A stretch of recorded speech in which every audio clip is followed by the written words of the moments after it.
ഇപ്പോൾ മോണോജനിക് ഡയബറ്റീസ് തന്നെ 7 തരം മോണോജനിക് ഡയബറ്റീസുകളുണ്ട്, അങ്ങനെ പലതുണ്ട്. അത് നല്ലൊരു എക്സ്പെർട്ട് ഡയബറ്റോളജിസ്റ്റിന് അത് ഏതാണെന്ന് മനസ്സിലാക്കാൻ പറ്റും. അത് ക്ലിനിക്കൽ എക്സാമിനേഷൻ വഴിയും ടെസ്റ്റുകൾ വഴിയൊക്കെ അത് മനസ്സിലാക്കാൻ പറ്റും. അതിനുശേഷമാണ് ആദ്യമായിട്ട് നമ്മൾ ചെയ്യേണ്ടത് ഏത് തരം പ്രമേഹമാണെന്ന് കൃത്യമായി നിശ്ചയിക്കണം. അതിനുശേഷം ഇത് ടൈപ്പ് 2 ഡയബറ്റീസ് അല്ലെങ്കിൽ മെറ്റബോളിക് സിൻഡ്രോം കൊണ്ടുണ്ടാവുന്ന ഒരു ഡിസീസ് ആണെങ്കിൽ നമ്മുടെ ലൈഫ് സ്റ്റൈൽ മോഡിഫൈ ചെയ്യുന്നത് മുതൽ തുടങ്ങണം നമ്മുടെ ചികിത്സ. അതുകൊണ്ടുണ്ടാകുന്ന ഒരു അഡ്വാൻറ്റേജ് എന്താണെന്ന് വെച്ചാൽ രോഗിയെ സംബന്ധിച്ചിടത്തോളം രോഗിക്ക് അദ്ദേഹത്തിന്റെ തന്നെ കോൺട്രിബ്യൂഷൻ, അതായത് ഭക്ഷണ നിയന്ത്രണത്തിലൂടെയും എക്സസൈസിലൂടെയും എത്രത്തോളം ഇതിനെ മാനിപ്പുലേറ്റ് ചെയ്യാൻ പറ്റും എന്നുള്ള അറിവ് അയാൾക്ക് ലഭിക്കും. അത് തീർച്ചയായും പൂർണ്ണമായും ഭാവിയിലുള്ള ജീവിതത്തിൽ അദ്ദേഹം അത് കൊണ്ടു നടക്കുകയും ചെയ്യും. അതേ സ്ഥാനത്ത് നിങ്ങൾ ഷുഗർ കൂടുതൽ കണ്ടു, അന്നിന് ടാബ്ലറ്റ് കുറച്ച് അത് ടാബ്ലറ്റ് കൊടുത്തു, അതുകൊണ്ട് തന്നെ ഷുഗർ കുറഞ്ഞു വരികയും ചെയ്യാണ്. അടുത്ത വിസിറ്റിന് ഡോക്ടർ അടുത്ത് വന്നു, ഷുഗർ നോർമലാണ്, ഈ ടാബ്ലറ്റ് കഴിച്ചുകൊണ്ടിരുന്നുള്ളൂ. ഇങ്ങനെ പറഞ്ഞു കഴിഞ്ഞാൽ ആ രോഗിയെ സംബന്ധിച്ചിടത്തോളം അദ്ദേഹത്തിന് ലൈഫ് സ്റ്റൈൽ മോഡിഫിക്കേഷന്റെ ഇമ്പോർട്ടൻസ് ഒരിക്കലും മനസ്സിലാവില്ല. മനസ്സിലായി? അത് വളരെ അബദ്ധമായിട്ടുള്ള ഒരു കാര്യമാണ് അങ്ങനെ ചെയ്യാതെ ചികിത്സ തുടങ്ങുന്നത്. അത് മാത്രമല്ല, പല രോഗികൾക്കും ഉണ്ടാകുന്ന ഒരു പ്രയാസം, ഞാൻ ഡോക്ടറെ അടുത്ത് പോകുന്നില്ല, കാരണം അതിന് മരുന്ന് കഴിച്ചിട്ടുണ്ടെങ്കിൽ ഞാൻ ജീവിതകാലം മുഴുവൻ മരുന്ന് കഴിക്കേണ്ടി വരുമെന്ന് പറയും.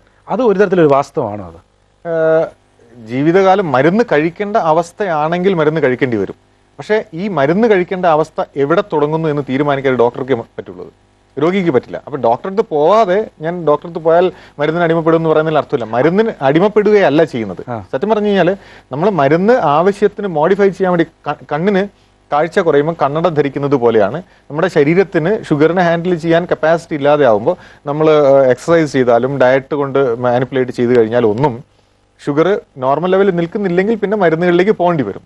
അത് തീർച്ചയായിട്ടും വേണ്ടി വരും. പക്ഷെ അത് തുടക്കം തന്നെ ചെയ്യേണ്ടി വരുന്നത് എല്ലാവർക്കും മരുന്ന് വേണ്ടി വരുമെന്ന് തോന്നുന്നില്ല. എനിക്ക് തോന്നുന്നു ഇന്നത്തെ അവസ്ഥയിലുള്ള ചികിത്സ നമ്മൾ കുറച്ചുകൂടി ശ്രദ്ധിച്ച് ചെയ്യുകയാണെങ്കിൽ, ഞാൻ ഈ പറഞ്ഞ ഘടകങ്ങളൊക്കെ അതിൽ ഇൻവോൾവ് ചെയ്യുകയാണെങ്കിൽ ഓൾമോസ്റ്റ് തുടക്കക്കാരായുള്ള ഒരു അറ്റ്ലീസ്റ്റ് ഒരു 5-8 കൊല്ലം പ്രമേഹം നിൽക്കുന്ന ആൾക്കാരിലൊക്കെ തന്നെ ഒരു 50% മരുന്നില്ലാതെ തന്നെ ഇത് മാനേജ് ചെയ്ത് കൊണ്ടുപോകാൻ പറ്റുന്നതാണ് എൻ്റെ ഒരു വിശ്വാസം.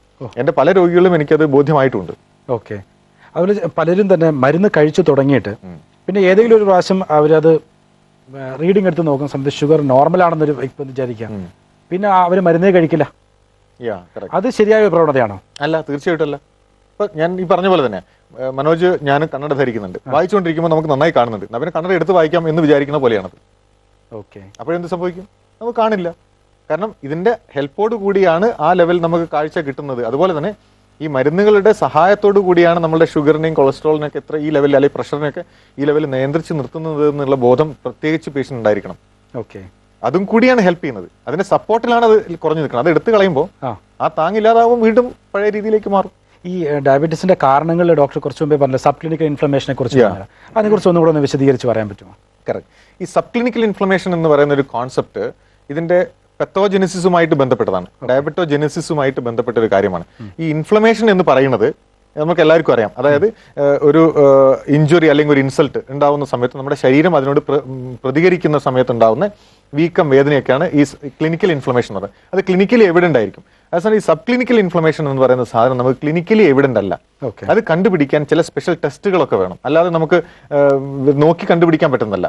പ്രത്യേകതരം ഇതിന് ഭയങ്കര റോൾ ഉണ്ട്. ഈ സബ് ക്ലിനിക്കൽ ഇൻഫ്ലമേഷൻ ആവശ്യത്തിലധികം ഇൻഫ്ലമേറ്ററി മാർക്കേഴ്സ് രക്തത്തിൽ കൂടുതലായി നിൽക്കുകയാണെങ്കിൽ ഡയബറ്റീസിന്റെ കോംപ്ലിക്കേഷൻസ് ആയിട്ടുള്ള ഈ ഹൃദ്രോഗം മുതലായവ ഉണ്ടാവാനുള്ള സാധ്യത ഭയങ്കര കൂടുതലാണ്. ഡയബറ്റീസിന്റെ കാഠിന്യം കൂടാനും ഭയങ്കര സാധ്യത കൂടുതലാണ്. ഓക്കെ. എന്തെങ്കിലും തരത്തിൽ പ്രത്യേക ടെസ്റ്റുകളൊക്കെ നമുക്ക് നടത്താൻ പറ്റുമോ? ഈ ഇൻഫ്ലമേറ്ററി മാർക്കേഴ്സ് എന്ന് പറയുന്ന സാധനങ്ങളുണ്ട്. അതിൽ ഏറ്റവും ചീപ്പായിട്ടും സ്റ്റാൻഡർഡൈസ്ഡ് ആയിട്ടും ഒക്കെ നമുക്ക് ഇപ്പം ഇന്ന് ലഭ്യമായിട്ടുള്ള ഒരു ടെസ്റ്റ് എന്താണെന്ന് വെച്ചാൽ HSCRP എന്ന് പറയുന്നതാണ്. HSCRP എന്ന് പറഞ്ഞാൽ high sensitivity C reactive protein എന്ന് പറയുന്ന സാധനം. ഈ സാധനം ടെസ്റ്റ് ചെയ്ത് നോക്കിക്കഴിഞ്ഞാൽ അതിന്റെ ലെവൽ എത്രത്തോളം ഉണ്ട് എന്ന് പറയുന്നത് നോർമലിൽ അത് 2 mg/L താഴെ ആയിരിക്കണം. അതിന്റെ മേലോട്ടുണ്ടെങ്കിൽ അത് കൂടുതലാണെന്ന് പറയും. അപ്പം ആ ഒരു 3ന്റെ മേലെയാണെങ്കിൽ നല്ല സിഗ്നിഫിക്കൻ്റ്ലി കൂടുതലാണ്. 2നും 3നും ഇടയ്ക്കാണെങ്കിൽ ഒരു മോഡറേറ്റ്ലി എലിവേറ്റഡ് എന്നും പറയുന്ന ഒരു ഇതാണ്. അപ്പം ഇങ്ങനത്തെ ഈ HSC റിയാക്റ്റീവ് പ്രോട്ടീൻ നമുക്ക് ടെസ്റ്റ് ചെയ്ത് കണ്ടുപിടിക്കുകയാണെങ്കിൽ അത് നമുക്ക് ഈ സബ് ക്ലിനിക്കൽ ഇൻഫ്ലമേഷൻ ഉണ്ട് എന്നുള്ളതിനൊരു എവിഡൻസ് ആണ്. ഇത് പല സ്പെഷ്യലൈസ്ഡ് സെന്ററുകളിലും ലബോറട്ടറികളിലും മാത്രമാണ് ഇതിപ്പോൾ ഇന്ന് ചെയ്തുകൊണ്ടിരിക്കുന്നത്. അത് കോസ്റ്റ് ഭയങ്കര കൂടുതൽ എന്നുള്ളത് കൊണ്ടല്ല, മറിച്ച് അത് ചെയ്യുന്നതിന്റെ സാങ്കേതിക വിദ്യ അറിയാത്തത് കൊണ്ടോ അല്ലെങ്കിൽ അതിന്റെ ഇമ്പോർട്ടൻസ് മനസ്സിലാക്കാത്തത് കൊണ്ടോ പലരും അപ്ലൈ ചെയ്യാതിരിക്കുകയാണ്. ഒരു സാധാരണ ലൈപ്പിഡ് പ്രൊഫൈൽ ചെയ്യുന്ന ടെസ്റ്റിന്റെ പൈസ കൊണ്ട് നമുക്ക് ഒരു സി റിയാക്റ്റീവ് പ്രോട്ടീൻ ചെയ്യാൻ പറ്റും, HSC റിയാക്റ്റീവ്. ഓക്കെ. ഈ സാധാരണ ഒരാൾ ഇപ്പം നോക്കിക്കഴിഞ്ഞിട്ടുണ്ടെങ്കിൽ ഷുഗറിന്റെ റീഡിങ് ഇന്നതാണ്, അതേ കൊളസ്ട്രോളിന്റെ റീഡിങ് ഇന്നതാണ്. അപ്പോൾ കൊളസ്ട്രോൾ 190 ആയതുകൊണ്ട് എനിക്ക് ഹാർട്ട് അറ്റാക്ക് വരില്ല, ഷുഗർ ഒരു 120 ആണ് അല്ലെങ്കിൽ 130 ആണ്, അതുകൊണ്ട് എനിക്ക് കുഴപ്പമില്ല. ഈ ഒരു ധാരണ ശരിയാണ്. അത് വളരെ കറക്റ്റ് ആണ്. ഇപ്പം ഡോക്ടർ മനോജ് സൂചിപ്പിച്ചത് അത് വളരെ ഇമ്പോർട്ടന്റ് ആയിട്ടുള്ള ഒരു ആസ്പെക്ട് ആണ്. പലപ്പോഴും ഞാൻ പറഞ്ഞില്ലേ, കടലാസ് നോക്കിയാണ് നമ്മൾ ഡയഗ്നോസിസ് നടത്തുന്നത്. സാധാരണക്കാരനും ട്രീറ്റ് ചെയ്ത് തുടങ്ങി, സ്വയം ട്രീറ്റ് ചെയ്യും. അത് ഈ പ്രമേഹത്തെ കുറിച്ച് ഞാൻ നേരത്തെ പറഞ്ഞ ഒരു പ്രശ്നമാണ്. അതായത് ഈ ടിപ്പ് ഓഫ് ദ ഐസ്ബർഗിന്റെ മേലെ മാത്രമേ നമ്മുടെ കണ്ണ് എത്തുന്നുള്ളൂ. അതിന്റെ താഴേട്ട് കിടക്കുന്ന below the surface of the water കിടക്കുന്ന ആ വോള്യൂം എത്രയുണ്ട്, എന്തൊക്കെ ഇൻവോൾവ് ആണെന്നുള്ളത് നമുക്ക് പലപ്പോഴും അറിയുന്നില്ല. അതുകൊണ്ടാണ് ഈ കൊളസ്ട്രോളും ഷുഗറും അല്ലാത്ത ഒരുപാട് ഘടകങ്ങൾ ഇതിൻ്റെ അകത്തുണ്ട്. ഞാൻ നേരത്തെ പറഞ്ഞ ഈ സബ് ക്ലിനിക്കൽ ഇൻഫർമേഷൻ അതിലൊന്നാണ്. രണ്ടാമത്തത് പലതരം ഈ ഇൻസുലിൻ അല്ലാത്ത മറ്റ് ഹോർമോൺസിന്റെ തന്നെ, അതാണ് ഞാൻ നേരത്തെ പറഞ്ഞ ടെസ്റ്റോസ്റ്ററോൺ. ടെസ്റ്റോസ്റ്ററോൺ എന്ന് പറയുന്നത് ഒരു മെയിൽ ഹോർമോണാണ്. ടെസ്റ്റോസ്റ്ററോണിന്റെ കുറവ് ഈ പ്രമേഹ രോഗിക്ക്, ഈ ചെറുപ്പക്കാരായിട്ടുള്ള പ്രമേഹ രോഗികളിൽ ഒരു 52% ടെസ്റ്റോസ്റ്ററോൺ നോർമലിനും താഴെയാണെന്ന് ഇപ്പോൾ അടുത്ത് കണ്ടുപിടിച്ചിട്ടുണ്ട്. സെക്ഷൽ ഹോർമോൺ അല്ലേ? അതാണ് അതിന്റെ പ്രോബ്ലം. ഇതൊരു സെക്സുമായി ബന്ധപ്പെട്ട ഹോർമോൺ ആയതുകൊണ്ട് ഇത് അധികം സംസാരിക്കുന്നില്ല. ഇത് നമ്മുടെ നാട്ടിൽ മാത്രമല്ല, ഡെവലപ്ഡ് കൺട്രീസ് ലൈക്ക് അമേരിക്കയിൽ പോലും ഈ സെക്സുമായി ബന്ധപ്പെട്ട കാര്യങ്ങൾ രോഗിയുമായിട്ട് സംസാരിക്കുന്നത് പൊതുവേ കുറവാണ്.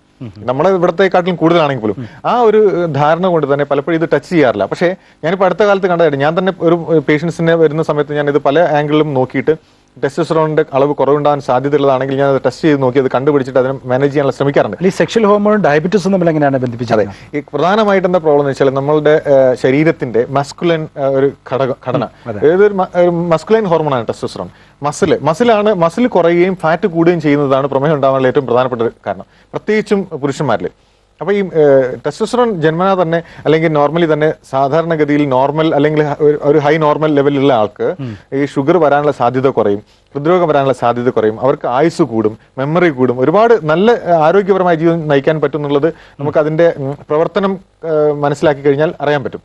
അപ്പോൾ ഈ ടെസ്റ്റോസ്റ്ററോണിന്റെ അളവ് കുറയുന്ന സമയത്ത് നമ്മൾ ഈ പറഞ്ഞ അസുഖങ്ങളെല്ലാം ഉണ്ടാവാനുള്ള സാധ്യത കൂടുതലാണ്. പക്ഷെ ഇത് പലപ്പോഴും നമ്മൾ ശ്രദ്ധിക്കുന്നില്ല. ഉദാഹരണത്തിന് ലോ ടെസ്റ്റോസ്റ്ററോൺ ഉള്ള ഒരു ഡയബറ്റിക് പേഷ്യന്റിന് ഹൃദ്രോഗം വരാനുള്ള സാധ്യത നോർമൽ ടെസ്റ്റോസ്റ്ററോൺ ഉള്ള ഒരു ഡയബറ്റിക് പേഷ്യന്റിനേക്കാൾ 35% കൂടുതലാണ്. 35% വെച്ചാൽ വളരെ വലിയൊരു കൂടുതലാണ്. പക്ഷേ നമ്മളെ ഇടയിൽ, ഇപ്പോൾ ഡോക്ടർമാരുടെ ഇടയിലും രോഗികളുടെ ഇടയിലാണെങ്കിൽ തന്നെ ഇതിനെ കുറിച്ചുള്ള ധാരണയോ അല്ലെങ്കിൽ ഇത് ക്ലിനിക്കലി അപ്ലൈ ചെയ്യുന്നതോ വളരെ വളരെ കുറവാണ്. അതിന് പ്രധാന കാരണം ഈ ടെസ്റ്റോസ്റ്ററോണിന്റെ അളവ് കുറയുന്നതിനെ പറ്റി നമ്മൾ ചിന്തിക്കുന്നത് എപ്പോഴും രോഗി സെക്ഷൽ കാര്യങ്ങളെ കുറിച്ച് സംസാരിക്കുക മാത്രമാണ്. ഉദാഹരണത്തിന് ലിബിഡോ, ലൈംഗിക ആസക്തി, ഈ താല്പര്യം വല്ലാതെ കുറഞ്ഞു പോകുന്ന ഒരു അവസ്ഥയിൽ മാത്രമേ നമ്മൾ അതൊരു പക്ഷേ ടെസ്റ്റോസ്റ്ററോൺ കുറഞ്ഞിട്ടായിരിക്കും, അതൊന്ന് ചെക്ക് ചെയ്ത് നോക്കാം എന്നുള്ളൊരു ധാരണ നമുക്ക് വരുള്ളൂ. പക്ഷേ ഈ ലിബിഡോ കുറയ്ക്കുന്ന ലെവലിൽ ടെസ്റ്റോസ്റ്ററോൺ താഴുന്നതിന് മുമ്പ് തന്നെ ഈ ലോവർ റേഞ്ച് ഓഫ് നോർമൽ, ആ ഒരു ലോവർ ലെവൽ ഓഫ് നോർമൽ റേഞ്ചിൽ എത്തുമ്പോഴത്തേക്ക് തന്നെ ഈ ലോ ടെസ്റ്റോസ്റ്ററോണിന്റെ ഇംപ്ലിക്കേഷൻസ്, ഇതിന്റെ മുകളിൽ ഈ പത്തോളജിക്കൽ ഇംപ്ലിക്കേഷൻസ് ഡയബറ്റീസിലും ആ രോഗിയുടെ ശരീരത്തിന്റെ പിന്നെ ഹൃദയത്തിലും ധമനികളിലും കൊളസ്ട്രോളിലും ഒക്കെ വ്യക്തമായി തുടങ്ങും. അപ്പോൾ ഡോക്ടർ പറയുന്നത് ടെസ്റ്റോസ്റ്ററോൺ ലെവലും കൂടി ചെക്ക് ചെയ്യണം എന്നാണോ ഇത്തരം ട്രീറ്റ്മെന്റുകളിൽ? ഈ 52% ചെറുപ്പക്കാരായ പ്രമേഹ രോഗികളിലും ടെസ്റ്റോസ്റ്ററോൺ കുറവാണെന്ന് അടുത്ത് പഠനങ്ങൾ തെളിയിച്ചിട്ടുണ്ടെന്ന് ഞാൻ പറഞ്ഞു. 52% തീർച്ചയായിട്ടും അത് എല്ലാവരും ചെയ്യേണ്ടതല്ലേ? തീർച്ചയായിട്ടും. Almost every other person has got low testosterone എന്നുള്ള ലെവലിൽ എത്തുന്നുണ്ട്. അങ്ങനെയാണ് ഞാൻ ചോദിച്ചോട്ടെ, ഇതുവരെ നമ്മൾ ചെയ്തുകൊണ്ടിരിക്കുന്ന കൺവെൻഷണൽ ഡയബറ്റിക് ടെസ്റ്റുകൾ പോരാ എന്നൊരു സന്ദേശമാണ് ഡോക്ടർ പറഞ്ഞത്. തീർച്ചയായിട്ടും ഡേ ബൈ ഡേ നമ്മുടെ സയന്റിഫിക് സ്റ്റഡീസ് ഉണ്ട്, ഒരുപാട് ആസ്പെക്ട്സ് എക്സ്പോസ് ചെയ്യുന്നുണ്ട്. നമ്മൾ അതിനോട് കണ്ണ് തുറന്നിരുന്ന് കഴിഞ്ഞാൽ മാത്രമേ നമുക്കത് മനസ്സിലാവുള്ളൂ. നമ്മളെ കൺവെൻഷണൽ സ്റ്റൈലിൽ തന്നെ പ്രമേഹത്തിനെ കാണാനും ചികിത്സിക്കാനും നിന്ന് കഴിഞ്ഞാൽ ഒരിക്കലും പുതുതായി വരുന്ന കാര്യങ്ങൾ നമുക്ക് മനസ്സിലാവുകയോ അത് നമുക്ക് അപ്ലൈ ചെയ്യാനും പറ്റില്ല.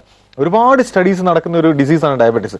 അതിനിങ്ങനെ പല പല ആംഗിൾസ് ഉണ്ട്. അപ്പോൾ എൻ്റെ ഒരു അഭിപ്രായത്തിൽ എന്താണെന്ന് വെച്ചാൽ, ഈ പ്രമേഹം ഒരു ചെറുപ്പക്കാരന് അകാരണമായിട്ട് വരുന്നു, പാരമ്പര്യം അത്രയധികം ഇല്ല എങ്കിലും ഇത് വരുന്നുണ്ടെങ്കിൽ നമ്മൾ പലപ്പോഴും ഈ ഹോർമോൺ കൂടി അതിൽ പഠന വിധേയമാക്കണം എന്നാണ് എൻ്റെത്.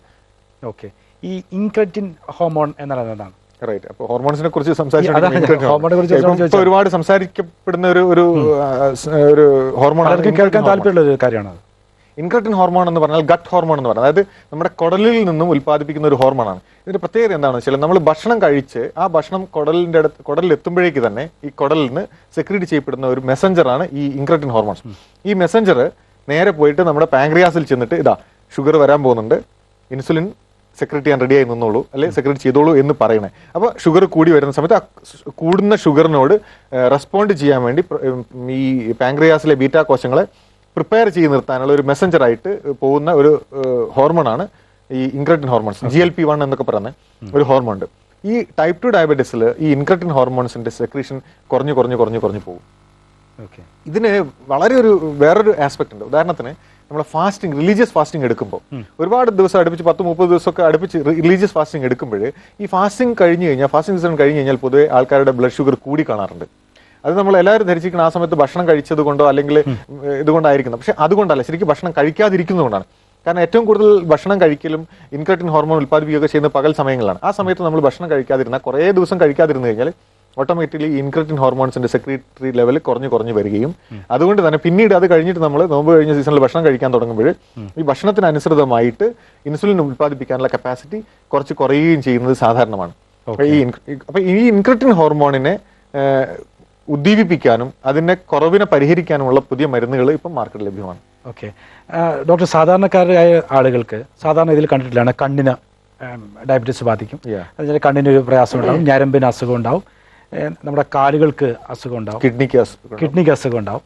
പക്ഷേ ശരീരത്തിലെ ഏറ്റവും വലിയ അവയവമായ കരളിനെ ഈ ഡയബറ്റീസ് എങ്ങനെയാണ് ബാധിക്കുന്നത്? കറക്റ്റ്. വളരെ സന്തോഷമുണ്ട് എനിക്ക് ഈ കാര്യം ചോദിച്ചാൽ. കാരണം അതും ഒരു വളരെ ഇമ്പോർട്ടൻ്റ് ആയിട്ടുള്ള ഒരു കാര്യം. ഇതൊക്കെ ഓഫ് ദ ട്രാക്ക്. സാറിന് നമ്മൾ സത്യം പറഞ്ഞാൽ പ്രമേഹത്തിന്റെ കൺവെൻഷണൽ ട്രാക്കിൽ വരാത്ത കാര്യങ്ങളാണ് ഇതൊക്കെ. ഇന്നത്തെ നമ്മളെ ഡിസ്കഷൻ മുഴുവനും എനിക്ക് തോന്നുന്നു അങ്ങനത്തെ കാര്യങ്ങളെ കുറിച്ചാണ്. ലിവറിന് പ്രധാനപ്പെട്ട ഒരു റോൾ ഉണ്ട്. ഈ ഒരു കാര്യം പറയുകയാണെങ്കിൽ നാഫെൽഡ് എന്ന് പറയുന്നത് non alcoholic fatty liver disease എന്ന് പറയുന്ന ഒരു കാര്യമുണ്ട്. അത് പറയുന്നത് നാഷ്, നോൺ ആൽക്കഹോളിക് സ്റ്റീറ്റോഹെപ്പറ്റോസിസ് എന്ന് പറയുന്ന ഒരു സാധനം.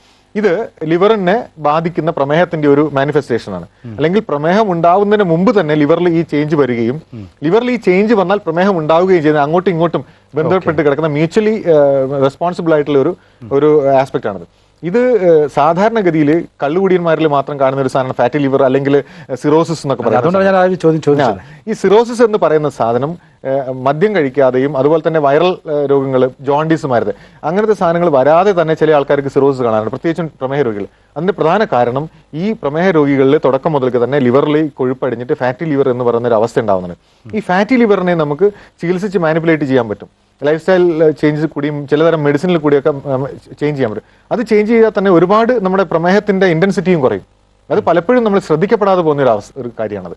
നമ്മളൊക്കെ എപ്പോഴും പ്രമേഹ രോഗിയെ അനലൈസ് ചെയ്യുമ്പോൾ, ബയോകെമിക്കലി അനലൈസ് ചെയ്യുമ്പോൾ ഈ നാഫെൽഡിന്റെയോ അല്ലെങ്കിൽ നാഷിന്റെയോ എവിഡൻസ് ഉണ്ടോ എന്നുള്ളത് നമ്മൾ നോക്കും ബ്ലഡ് ടെസ്റ്റ് ചെയ്യുമ്പോൾ. അതേപോലെ തന്നെ അൾട്രാസോണോളജിക്കൽ സ്റ്റഡീസ് നടത്തി കഴിഞ്ഞാലും ഇപ്പൊ അടുത്ത കാലത്തായിട്ട് കൂടുതൽ സംസാരിക്കപ്പെട്ടു തുടങ്ങിയ ഒരു സാധനമാണ് ഈ ഫാറ്റി ലിവർ ഡിസീസ് എന്ന് പറയുന്നത്. എന്തായാലും ഒരുപാട് സംസാരിക്കാൻ ഡോക്ടർ സുരേഷ് കുമാറിനുണ്ട്, ഒരുപാട് കേൾക്കാൻ ഞങ്ങളുടെ പ്രേക്ഷകർക്കും താല്പര്യമുണ്ട്. പക്ഷെ സമയം നമുക്കിടയിൽ ഒരു വില്ലനായി കടന്നു വരികയാണ്. എന്തായാലും അങ്ങയുടെ തിരക്കിട്ട ജീവിതത്തിനിടയ്ക്ക് ഇത്രയും സമയം ഈ ഡയബറ്റിക് ഡേയോടനുബന്ധിച്ച് ഞങ്ങളുടെ പ്രേക്ഷകരോട് സംസാരിച്ചതിന്, ഇവിടെ അതിഥിയായി കടന്നു വന്നതിന് ഞങ്ങൾ അങ്ങേക്ക് നന്ദി രേഖപ്പെടുത്തുകയാണ്. ഇനിയും ഒരുപാട് പ്രമേഹ രോഗികളെ ചികിത്സിക്കാൻ ഡോക്ടർ സുരേഷ് കുമാറിനാവട്ടെ എന്ന ആത്മാർത്ഥമായ ആശംസയും ഞങ്ങൾ നൽകുകയാണ്. Thank you. ഇന്നത്തെ സുപ്രഭാതം നൽകുന്ന സന്ദേശവും ഇതുതന്നെയാണ്. പ്രമേഹം ഒരു അസുഖം മാത്രമല്ല, അതൊരു അവസ്ഥയാണ്. ഈ അവസ്ഥയെ മാറ്റുവാൻ നമുക്ക് നമ്മുടെ ജീവിത ശൈലിയിൽ തന്നെ ഒരുപാട് മോഡിഫിക്കേഷൻസ് ആവശ്യമാണ്. അതുപോലെയുള്ള നല്ല ശീലങ്ങൾ നമുക്ക് വളർത്തുവാൻ നിങ്ങൾക്കാകട്ടെ എന്ന ആത്മാർത്ഥമായ ആശംസയോടെ ഇന്നത്തെ സുപ്രഭാതത്തിന് ഇവിടെ വിരാമം കുറിക്കുകയാണ്. നന്ദി, നമസ്കാരം.